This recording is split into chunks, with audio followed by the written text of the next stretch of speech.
J'ai personnellement mis du temps à automatiser ma propre relance client et je l'ai fait récemment. Pour le coup, ça change beaucoup de choses. Déjà, premièrement, c'est beaucoup plus structuré. Il n'y a plus de retard de relance. On avance dans les projets. J'ai pas la charge mentale de devoir penser à quel client j'ai à relancer quel jour. Et ensuite, ça me fait gagner beaucoup de temps sur plusieurs aspects. Je vais vous montrer comment cette automatisation fonctionne. Alors déjà, c'est pas vraiment une automatisation complète, c'est plutôt une semi-automatisation. Pourquoi semi-automatisation? Parce que ça va pas directement relancer le client, mais ça va plutôt m'envoyer un email d'alerte tous les jours pour me rappeler quel client j'ai à relancer. Et ça va me donner du contexte et ça va me proposer un message pour envoyer directement, que je peux envoyer moi-même ou que je peux modifier un petit peu avant d'envoyer. En tous les cas, ça m'aide beaucoup dans l'organisation et ça me gagne du temps. J'ai trouvé ça personnellement plus pertinent pour mon cas d'usage. Vous faites en fonction de votre cas d'usage. Je vais vous montrer la démo et comment ça fonctionne pour que vous puissiez le reproduire pour vous-même. Juste avant ça, permettez-moi de me présenter rapidement. Je suis François, depuis 2 ans, j'ai développé l'expertise de l'automatisation. Mon job, c'est de regarder les tâches chronophages et répétitives et les endroits où ça bloque dans les entreprises et de développer des systèmes, souvent en intégrant de l'intelligence artificielle, qui vont leur permettre de fluidifier leurs opérations et gagner énormément de temps et gagner énormément en efficacité. Donc si vous vous reconnaissez, si vous êtes une entreprise, vous avez une tâche en tête où vous vous dites j'aimerais bien qu'elle disparaisse, que tout simplement je passe tant d'heures chaque semaine sur cette tâche-là, j'aimerais bien passer beaucoup moins de temps, eh bien je suis là pour résoudre ces problèmes-là, développer des systèmes pour résoudre vos problèmes.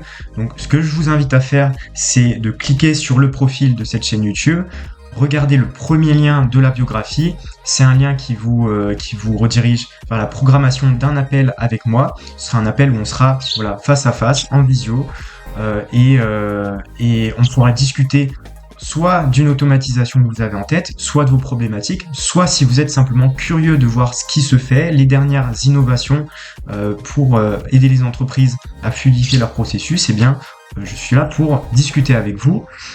En tout cas, c'est un appel gratuit, donc n'hésitez pas, moi ça me ferait plaisir de discuter avec vous. Allez, sans plus tarder, on va commencer. Et si vous vous demandez d'ailleurs qui siffle depuis tout à l'heure, voilà, c'est l'oiseau.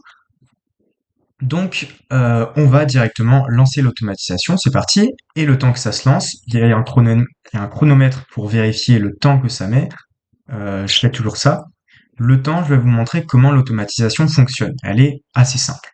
Déjà, ça se base sur une base de données qui est structurée un peu comme la mienne. C'est un exemple, une entreprise fictive ici, Nextus Digital. On a la partie client. Chaque client, on peut lui ajouter une relance qui est juste ici. Et donc là, par exemple, j'ai une relance programmée pour aujourd'hui, on est le 18 avril, avec une description, avec le jour et avec une formule qui me dit si le client est à relancer aujourd'hui ou non. Je vous montre la formule si ça vous intéresse. Voilà. On a notre automatisation sur N8N en 4 étapes. Le déclenchement tous les jours à 9 heures du matin pour me rappeler les relances à faire dans la journée.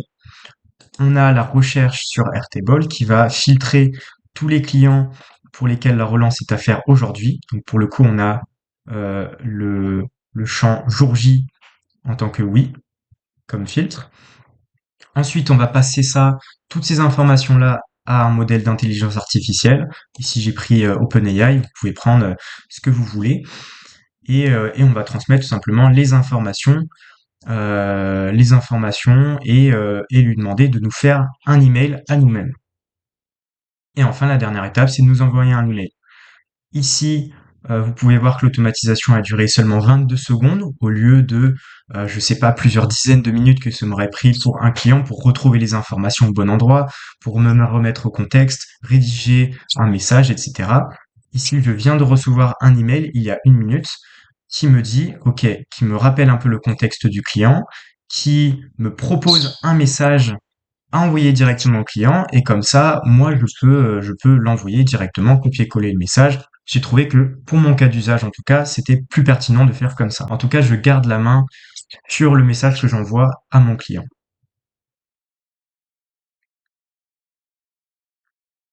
Ici, rien qu'avec cette automatisation assez simple, je me libère de la charge mentale à devoir réfléchir quel client j'ai à relancer, quel jour, etc. Et tout est tout de suite beaucoup mieux organisé et tout me fait gagner énormément de temps tous les jours. Voilà, c'est un exemple de système assez simple mais vraiment efficace que j'ai trouvé très pertinent, donc que j'ai voulu partager aujourd'hui. Si vous voulez le refaire, vous pouvez le faire vous-même. Si jamais vous voulez déléguer ça, je suis là. Vous pouvez également programmer l'appel. En tout cas, je vous ai donné des éléments pour pouvoir le reproduire vous-même. Elle n'est pas si compliquée cette automatisation-là et elle est vraiment pratique. Voilà, j'espère que ce tutoriel a été pratique pour vous, vous a aidé à y voir plus clair et à potentiellement développer cette automatisation pour vous-même. N'hésitez pas à me dire dans les commentaires si vous pensez à une tâche chronophage. J'en ferai un tutoriel dans la prochaine vidéo.